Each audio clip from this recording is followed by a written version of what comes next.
Hello all. I want to show you something really quickly, but before I do that, let me tell you it has been freezing cold here in the San Francisco Bay Area. Last night we were down into the 20s and 30s around the Bay Area. There was even 219s Fahrenheit. So I couldn't go on a bike ride, so I said I'd just go on a walk instead. And it's absolutely freezing. My ears, whew! But we need this kind of cold weather. This is our normal temperature during this time of the year. It's been a long time since we've had cold weather here. So let me show you this. This is the US debt clock. You remember this from several videos back. In fact, we've shown it twice. As you notice, it has gone up considerably. Remember, the last time we were there, it went from 16 trillion to 17 trillion. And look where it is already. And let's go and see what it looks like for each citizen of the US, what they have to pay. Can you believe this? Look how much that's gone up.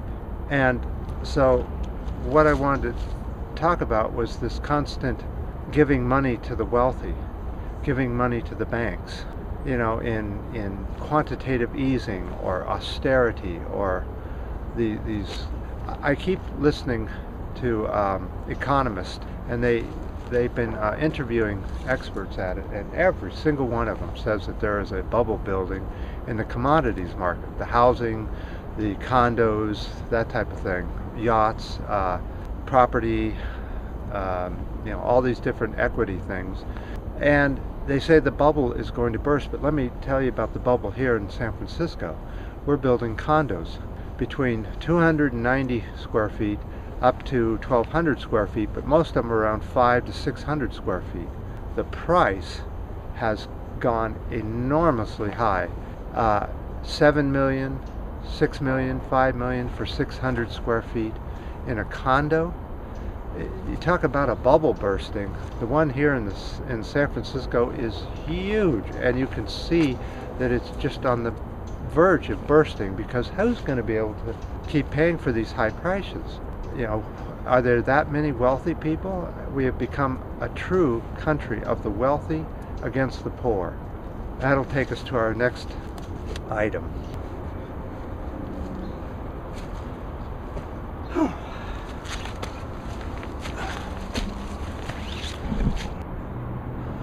Okay, we have a serious problem here in the city because it's been cold for over a week now. Seriously cold. 30s, 40s, low 40s, upper 30s, which is too cold for homeless people to be sitting outside in. But our politicians are saying it's too expensive. We can't find enough space for them. So we've already had 7 people freeze to death. 7 people in the Bay Area. I cannot believe that. The problem isn't even there. The problem is because of these stupid politicians. They don't have anything upstairs. It's just solid rock and dog shit. Seriously, that's all that's up there. We have something called the Metro here. It's all underground, several stations throughout the city. When you go down there, it's heated. It's an underground. It closes at 11 o'clock. It's a huge plaza that's just empty, not being used. Why can't they allow the homeless in these areas to stay overnight? Oh, they have to have a cop there? Well, isn't that what they're for? Isn't that what a cop is for civility? If that's where he's called to be, that's where he should be. And if that's what it takes to save people from freezing to death, I just cannot believe that the homeless is now considered such a low class of person that if they die, nobody even talks about it. Nobody cares about it. Not one single politician goes, you know, even is bothered by it or goes to jail for it or anything like that. I don't know. What is it with the politicians? Do they just, is there a law that says they can't use their brain even the tiniest bit?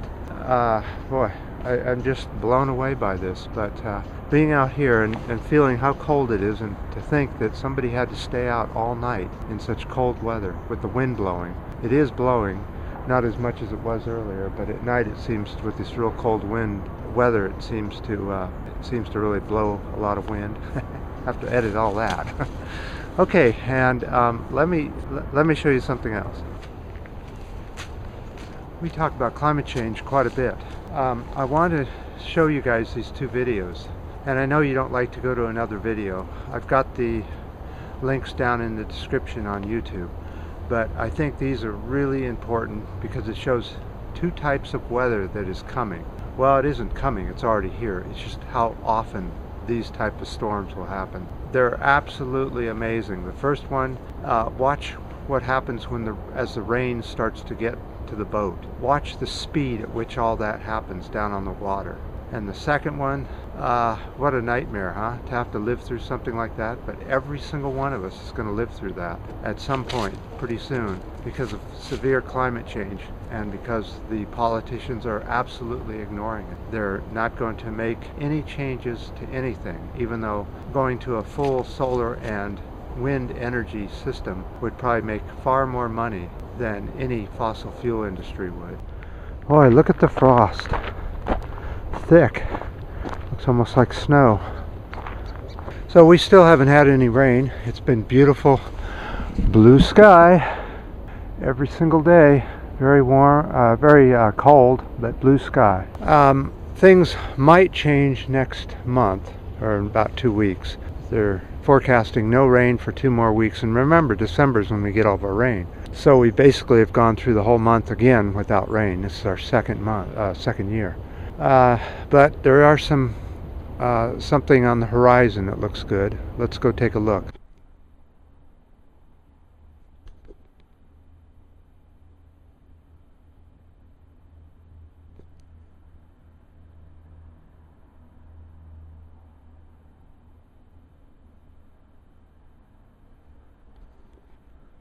So I want to thank all the new subscribers. I think we got 2 last video. One was the 100th and one was 101. I can't tell who is subscribing on what date, or who's number 1, who's number 2, that sort of thing. But if anybody knows how to get to the list to find out who's the 11th subscriber of mine, I would love to know how that works with YouTube. Or is that something we don't have any control over anymore? So until next time.